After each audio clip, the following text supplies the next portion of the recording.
Welcome, everyone, to a truly extraordinary conversation. Here on the podcast Internal Dialogues, we bring Billing Mind together to discuss things that matter for the inner soul. Today, we have the rare privilege of bringing together two of the most inspiring voices of our time. On one side, we have Eckhart Tolle, the globally renowned author of The Power of Now and A New Earth, whose teachings have guided millions toward living in the present moment. And on the other side, Elizabeth Gilbert, the brilliant mind behind Eat, Pray, Love and Big Magic, whose work has helped us embrace creativity and the beauty of a fully lived life. This isn't just a conversation. It's a meeting of two souls deeply committed to helping us navigate life's challenges and embrace its wonder. They'll explore how presence, creativity, and the human spirit intersect in ways that can transform our lives. Let's dive in and begin this inspiring journey. It is such an honor to sit with you today. I've been a devoted student of your work, and I can't tell you how thrilled I am to explore the intersection of your teachings with the creative life. Let me start with something fundamental. You've spoken so eloquently about the importance of living in the present moment. How do you think that state of presence influences our ability to create? Thank you, Elizabeth. It is a joy to be here with you and to connect on this level. Presence is not only the foundation for creativity, it is creativity itself. When you are fully present, you transcend the mind's usual noise, the doubts, fears, and limitations that can stifle creativity. In the stillness of presence, inspiration arises naturally. It's as if the creative energy of the universe flows through you effortlessly. A painter, writer, or musician who is truly present becomes a vessel for this energy. That resonates so deeply. I've often felt that creativity demands a kind of surrender, a willingness to let something larger move through us. But what would you say to someone who's struggling to find that stillness? Who feels blocked or disconnected from their creative spark? I would say that struggling is often a sign of identification with the mind. When you try to force creativity, you're likely operating from a place of ego, from a need to prove something or achieve something. Instead, start by observing your inner state. Notice the resistance, the tension without judgment. Simply being aware of these feelings can begin to dissolve them, and then find ways to bring yourself into the present moment, whether it's through meditation, walking in nature, or simply focusing on your breath. Creativity flows when you're aligned with the now. That's beautiful. It's so easy to get caught in the trap of achieving rather than being. One thing I've always admired about your work is the way you dismantle the ego's illusions. Could you explain how the ego shapes our inner narratives and how we can disentangle ourselves from its grip? The ego is essentially a story we tell ourselves about who we are. It thrives on past experiences and future projections, weaving a sense of identity that often separates us from the truth of the present moment. This identification with the ego creates suffering because it's rooted in fear, fear of losing what we think we have, fear of not becoming what we think we should be. The way to disentangle from the ego is to recognize it as just that, a story. When you observe your thoughts and emotions without identifying with them, you create space. In that space, the ego's grip loosens, and you begin to connect with your true essence, the timeless, formless presence within you. It's incredible how liberating that awareness can be. And it makes me think about the role of storytelling in our lives. Stories can connect us deeply to each other, but they can also trap us. How can we navigate that balance, using stories to heal and inspire without letting them define us? That is an insightful question, Elizabeth. Stories are powerful tools for connection and understanding. They allow us to communicate experiences and emotions that words alone cannot capture. However, it is crucial to recognize that stories are constructs. They are not the ultimate truth. When you tell a story from a place of presence, it becomes a vehicle for wisdom and healing. But when stories are tied to ego or victimhood, they can reinforce separation and suffering. The key is to remain aware. Ask yourself, is this story helping me or keeping me stuck? With awareness, you can choose the narratives that serve your growth. That's such a profound reminder. I'd love to shift gears and talk about fear, which is something I've written about extensively. Fear often feels like the biggest obstacle to creativity and growth.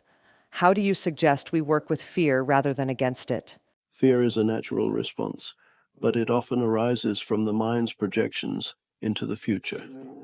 When you bring your attention fully into the present, fear loses its power.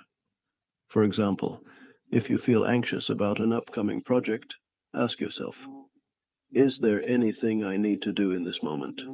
If the answer is no, then your fear is simply a thought. By observing it without resistance, you create distance. And when fear does point to something real, like a deadline, presence allows you to address it calmly and effectively without being overwhelmed. That makes so much sense. Presence really is the antidote to so much of our inner turmoil. Eckhart, before we wrap up, I want to ask you about joy. How do we cultivate joy in our everyday lives, even amidst challenges? Joy is the essence of who you are when you are fully present. It is not dependent on external circumstances.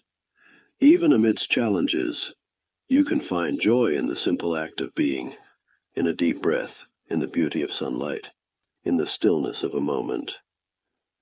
Joy arises when you accept life as it is, without resistance.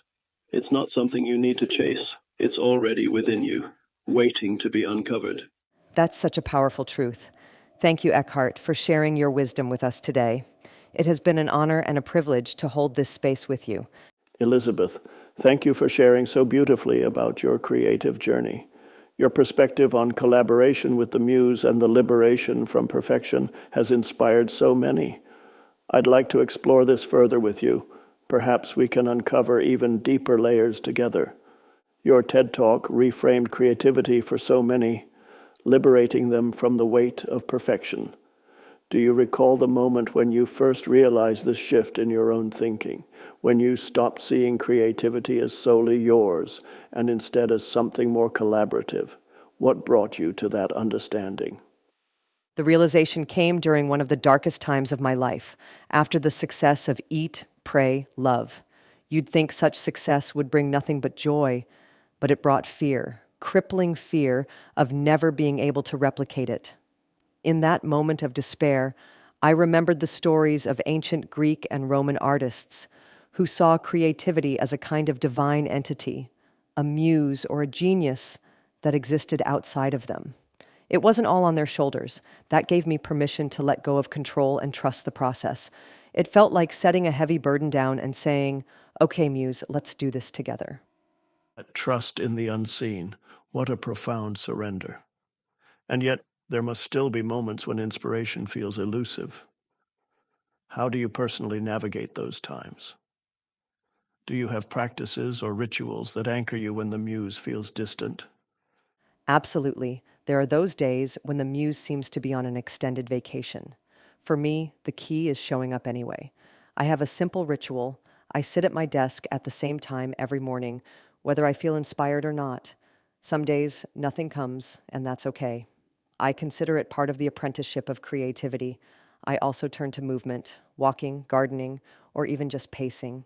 It's as though moving my body shakes loose whatever's stuck in my mind. It's less about forcing inspiration and more about creating and inviting space for it to return. Movement as a means of release. That resonates deeply. You've also spoken about fear being a constant companion in the creative process. How do you differentiate between the kind of fear that paralyzes and the kind that signals growth? Can fear ever be a friend? Fear is a fascinating companion, isn't it? I've come to see fear not as the enemy, but as a passenger in the car. It's allowed to come along for the ride, but it's not allowed to touch the steering wheel. The fear that paralyzes is the one that whispers lies. You're not good enough, or you'll fail. Growth driven fear, though, feels different. It's exciting, almost electric. It says, this is scary, but imagine what's on the other side. I try to listen to that second voice and thank the first one for trying to protect me, even when it's misguided. Beautifully said. And as you've navigated these fears and successes, how has your relationship with the present moment evolved? Does the act of writing anchor you in the now? Writing has always been a portal to presence for me. When I'm deeply immersed in the act of creation, time seems to dissolve. But what's shifted over the years is my awareness of presence outside of writing. Through meditation, travel, and just learning to pause, I've come to see that life itself is the ultimate creative act. Every breath, every interaction, every quiet moment, it's all part of this unfolding story we're living. That unfolding story is such a beautiful image. You've also spoken about the importance of showing up, even when creativity feels stagnant. How do you balance the discipline of showing up with the patience required to honor your creative rhythms? Ah, balance. It's a tricky thing, isn't it? I show up every day, but I try not to demand brilliance from myself every day. Some days are for planting seeds, others for harvesting. I've learned to honor the cycles, periods of intense creation followed by necessary rest and replenishment. Creativity isn't a constant flow, it's more like the tides, and part of the work is learning to trust those rhythms. Trusting the tides of creativity. What a wise approach. Let me ask then, how do you see the concept of identity evolving for a creative person?